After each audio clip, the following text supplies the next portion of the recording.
Hi there, it's 7 o'clock p.m. We're here in Ontario, Canada. We have some guests over for supper, and one of them is gluten-free. So we are going to do one of our chef's plate meals that just arrived today. Let's take a look at what a chef's plate meal looks like when it is a gluten-free one. So we're excited to have this and our special guest who will appreciate this tonight. This one is called sweet potato sushi bowls. And all I did so far is I looked at the tools and the pantry items that I need. I brought them out here. So we are good to go. I haven't even opened the package. So I'll show you what a chef's plate looks like in terms of how we cook it. It says here that this will take 35 minutes to cook. It will be spicy and it's a vegetarian meal. So when they say sushi, oh man, it's not actually going to be sushi in there. It says vegetarian. But anyway, and on the back side of all of these chef's plates, it tells you what to do. It says to start, we preheat an oven. Well, I cook on a barbecue outside, so I don't really preheat an oven. Wash and dry all produce. Start the recipe when the oven is ready. Prep the sweet potatoes. So we get to open the package. That is the most fun part of a chef's plate is opening the package. Let's try to get the sun out of your eyes there. I think you have a sunbeam in your eyes there. So first step is to open the package. It all comes like this, except for anything that needs to be really cold, comes in a little cooler, and everything is pre-measured. We don't love all the waste associated with it, but everything is pre-measured. All right, here we go. We take everything out, and that's fun. And then I usually use this bag as a garbage as I go. Ooh, lots of sauces in this one today. All right, now we cook based on experience, right? And in our experience, if we're peeling, we don't have to also wash our potatoes. I don't like peeling a washed potato. So, because then it's all wet and then I'm bringing all of this dirt all over it. So I rather peel and then wash them. So here's our potatoes. I'm going to try to do this quickly. I have a feeling just by looking at this recipe that it's more than a 35-minute recipe. Because potatoes take a while to cook. Let's see if this is going to be a 35-minute recipe. I'm going to do this pretty quick. I don't have really fussy people here tonight. I have a wonderful guest who won't mind if there's a little bit of skin on this sweet potato. There are ways to peel much quicker than a peeler. If you can get a handle of doing it with a knife, then you can be really fast. Benefit of cooking outside, as you know, is I'm going to put all the peel overboard and the dogs are going to eat it.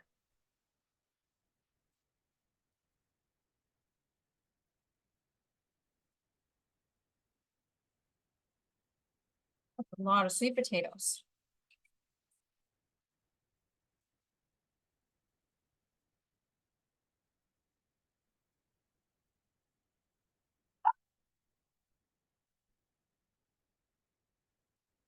We're trying to do this recipe in less than the 35 minutes.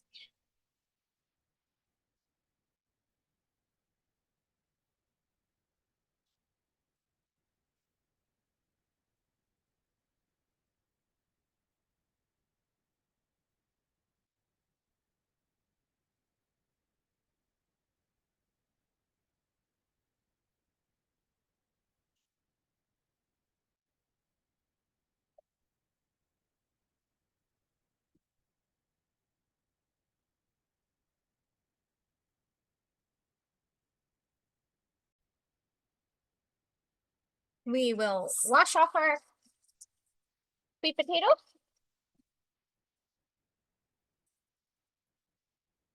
And again, it's fine if you leave some peel on the sweet potatoes. It is fine. How's the sun going? All right, we wash off our sweet potatoes, and I believe you're supposed to cut them into chunks. I didn't bring my knife. I only cook with a chef's knife, right? Oh. Got my knife. You know I like to cook with this flipper from Lee Valley and a chef's knife.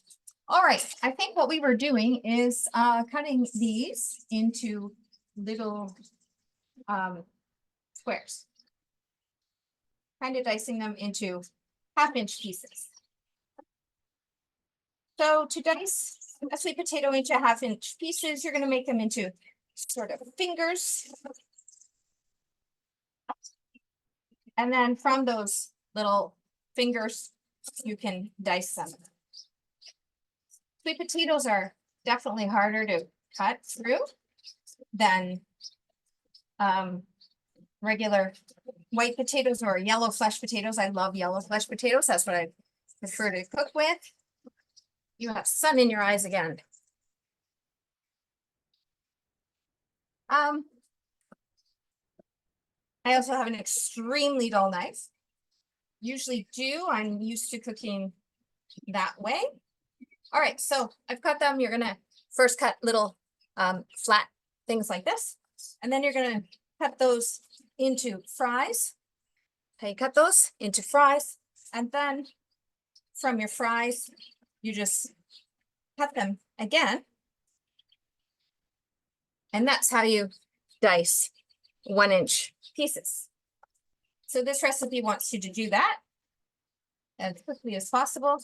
And I'm gonna put them in my pan. I cook only on the barbecue. I don't heat up a oven inside in the summertime. I cook outside. I call it my summer kitchen.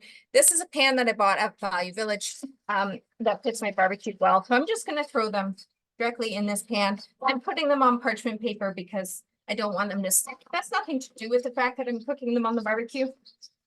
I would do that for an oven as well. I find that I can cook anything on my Weber Cube barbecue that anybody would cook in an oven. And I'm not entirely fond of heating up a whole oven even in the winter. So I do come out here to my barbecue in the winter and use it for recipes like this. So going through very quickly, I'll get these in here. You can see even in the time I took, these got a little bit dried out, a little bit dull. And the sugar starts reacting with the oxygen in the air. Sweet potatoes have a lot of sugar in them. Their texture is just a little bit different. They're a little bit hard to get crispy. They're not my favorite root vegetable to work with because the taste is so strong with sugar, with all the natural sugars in them. And the texture is just a little bit strange.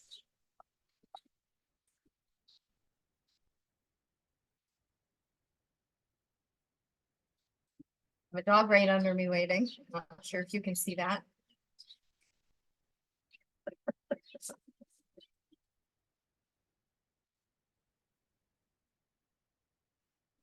Now, it's meant to happen on an oven. So these would all be flattened out. My job's a little bit harder because my barbecue's smaller. And so I'll just have to churn them more. And it won't be as ideal as if it was done in an oven. But I get to do it outside, not heat up my house. There is no way in Southern Ontario with the heat that we have that I would ever run an air conditioner and then run a heating source like an oven at the same time. Many people do though.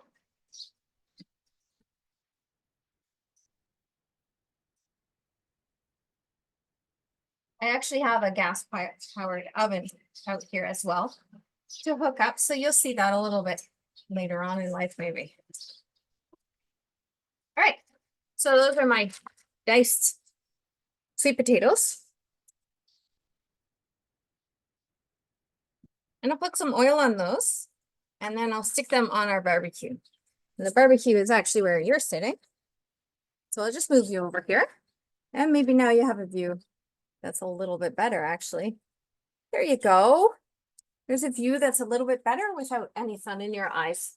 So we'll throw these on our barbecue. I don't even have to clean my barbecue from the last thing I cooked that was yesterday because I have this little pan.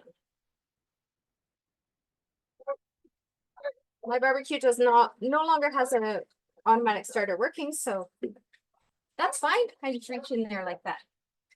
I am not preheating a barbecue. This thing heats so quickly. So number Q on high does its thing. Wonderful. Heats up in moments. Now, our chef's plate says to roast them, of course, with salt and pepper on them. We remember that with oil, salt, and pepper.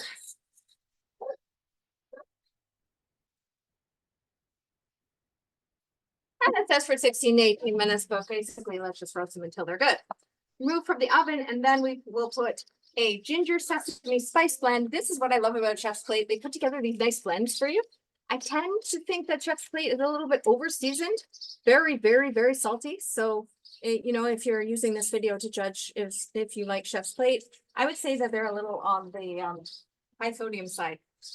That's just my opinion. Cook sticky rice. Meanwhile, in a medium pot, add sticky rice and enough water to cover it. Swirl to rinse the rice, pour off cloudy water, refill with cold water, repeat until water rinse is clear. That's just how you cook sticky rice, right? So what I like that about Chef's Plate is that if you don't know how to cook rice, then it tells you exactly all those steps that you would do to cook rice. So we will put the rice in here. Sticky rice is this interesting grain of rice. It's very short. It's a short grain of rice. You can see that. Doesn't look like a jasmine rice.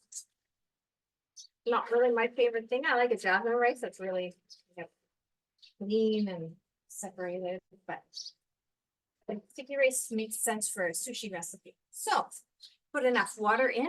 We're very lucky to have water in our outdoor kitchen here.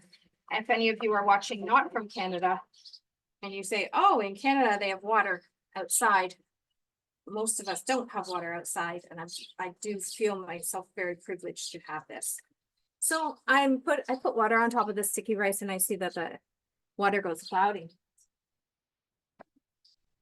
In a minimalist kitchen, I don't use a strainer for things. A lid is a perfect strainer.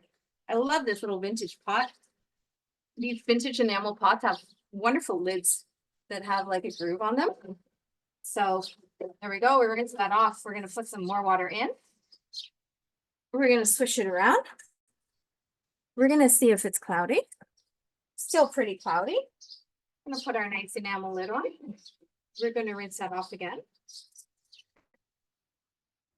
In this outdoor kitchen, this is a drain, but it's not a drain that goes to the septic tank or a sewer system.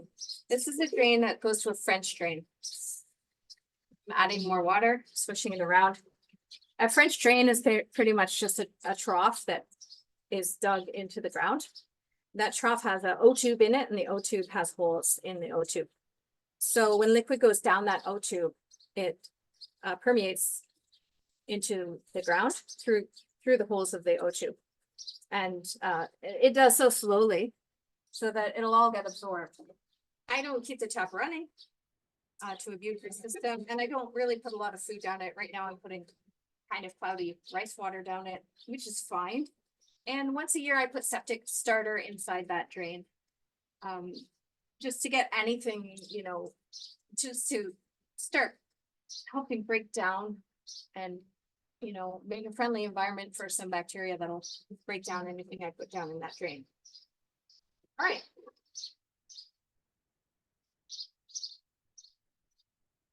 Then I'm going to add 1 3/4 cup or 2 3/4 cup of fresh water, and I bring it to a boil over high heat. I don't really measure cups. This is about a cup though. My little drinking cup. Friend got me from, I think, Thailand. A little wooden cup. So since you're watching, I'll measure. That's 1 cup. That's 2 cups. I think it said 2 and 2/3 cups. Here's 2/3 of a cup. I measure my rice.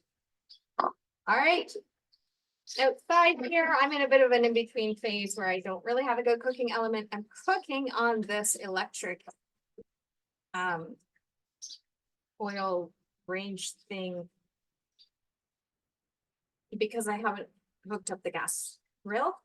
That's fine. It works fine. To cook rice, you're always going to bring it to a boil, and then you're going to cover it and reduce the heat. So right now I'm just bringing it to a boil on high heat. That'll take a long time on this particular device. So in the meantime, let's stir this. It's nice and hot now.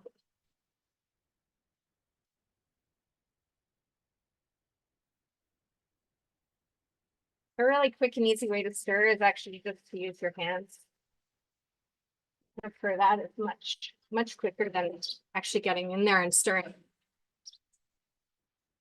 Especially when you're using parchment paper. Then sometimes when you have a chef's plate, you kind of like, rely on reading the instructions, but you kind of know what you're doing anyway. So everything in step 3 is just telling me how to cook this rice. Step 4 says prep and make sriracha mayo. So that's always fun. We're going to slice a green onion. Oh, we have an avocado. Yes, we have avocado. Avocado is hard to get right.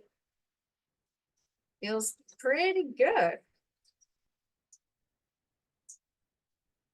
So for the sriracha, it's going to be the mayonnaise, half the garlic salt, half a teaspoon of vinegar, and 2 teaspoons of water. All right, so I will use a bowl for that.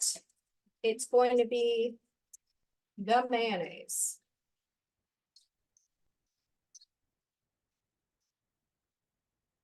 Again, packaging and chef's plate, half the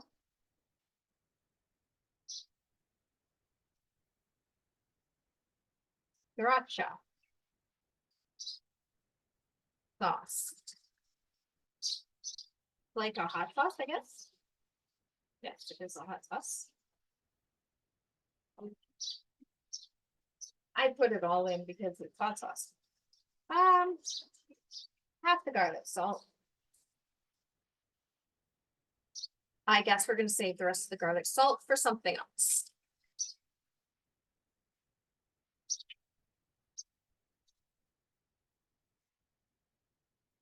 One teaspoon of vinegar. I'm going to assume this is a teaspoon. I'm going to assume this is vinegar they gave us. And 2 teaspoons of water. I'm going to eyeball that. There we go. So for that, that's going to be the sriracha sauce. So it's basically mayonnaise, hot sauce, garlic powder, vinegar, and water. You can steal this recipe and make it on your own in the future. Pasta, right? So that's another advantage of chef's plate. You don't have to have it all the time, but it can teach you how to make certain things. Pasta, it can teach you how to make things. So that's a lovely sauce. I will steal that recipe.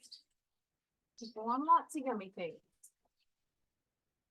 All right, it's good on a burger. Then it says to cook cabbage. So on a pan, heat butter, put in the cabbage, cook for 5 to 6 minutes, and add half a soy sauce and toss it to coat. So basically we are cooking cabbage. Oh, I forgot to put the green onion inside that mayo.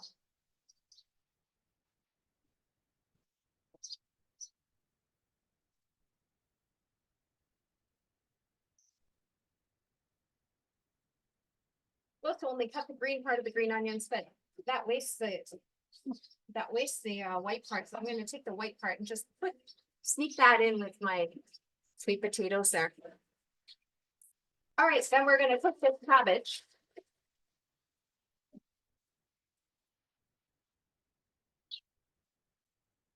And all we're doing is cooking it with butter. And the neat thing about chef's plate is the cabbage is even cut up. So this is really, really quick. So how quick is it to cook this cabbage? I have a flat top here that's a griddle that I can easily cook this cabbage on. That's what I should be doing. But today I don't have it hooked up to propane because I ran out of propane. So how to cook this cabbage. I believe I will cook this. If I can open it.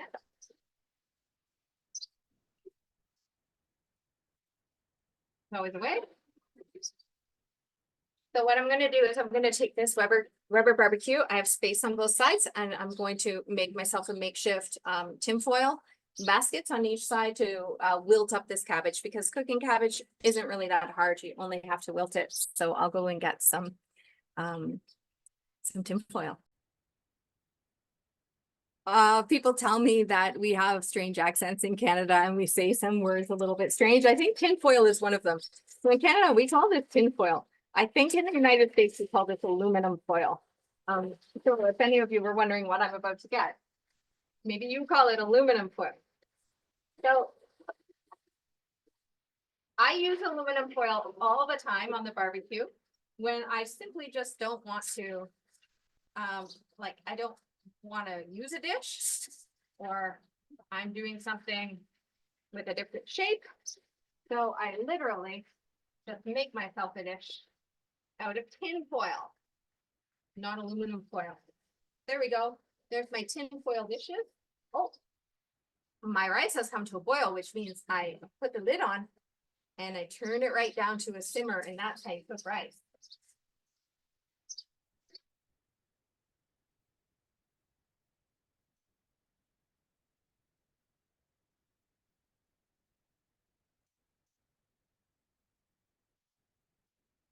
I'm making these little packages.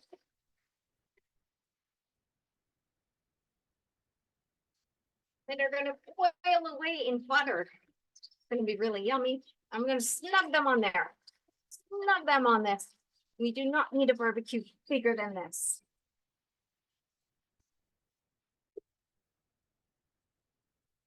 Sweet potato is cooking up nicely.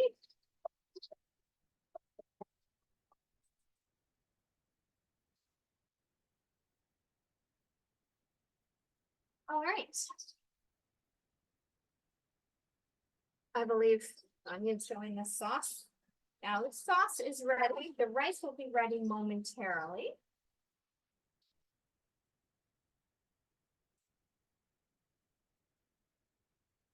And cabbage is cooking. I add soy sauce when I'm finished with it. And then I combine it all in a bowl with slices of avocado.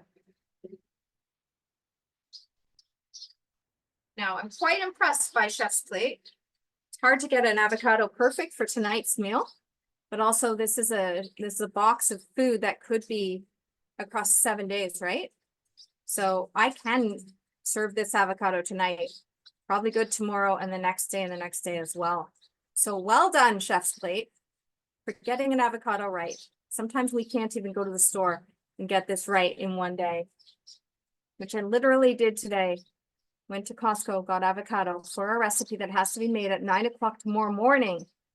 And I'm just fingers crossed that those are going to be okay for tomorrow morning.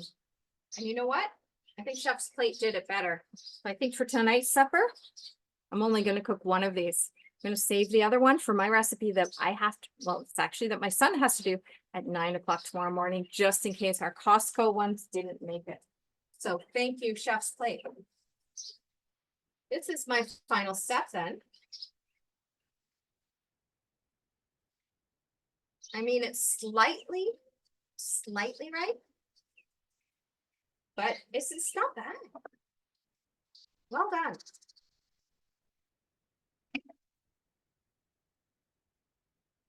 Tomorrow it'll be a perfect avocado. Look at that.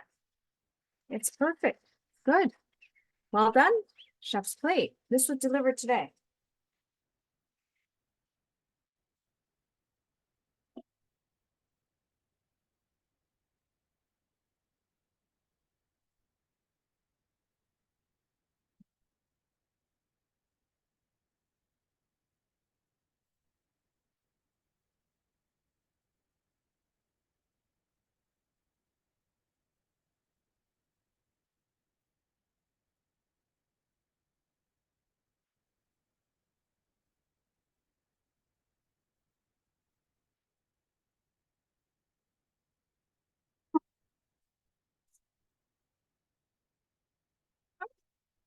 left over here still, I have a lot of vinegar. Not sure why I have that much vinegar left over.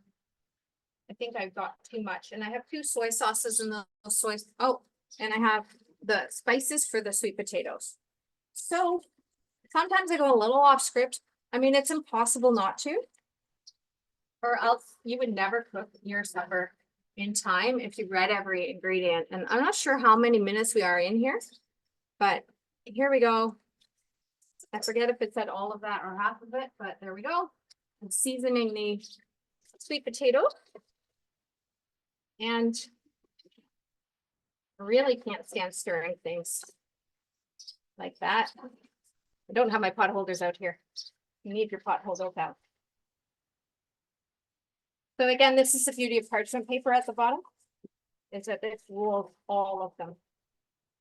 There we go. That was very hot. It looks to me like that needs a little extra oil. That's the kind of thing that your instructions aren't going to tell you. But again, I'm cooking kind of not the way you're supposed to. So everything is ready. You tell me if that has been 35 minutes or not. I'm just going to get a plate and show you the final product of a chef's plate meal. I put a bunch of the ingredients on a plate for you to show you how beautiful these chef plate meals end up being.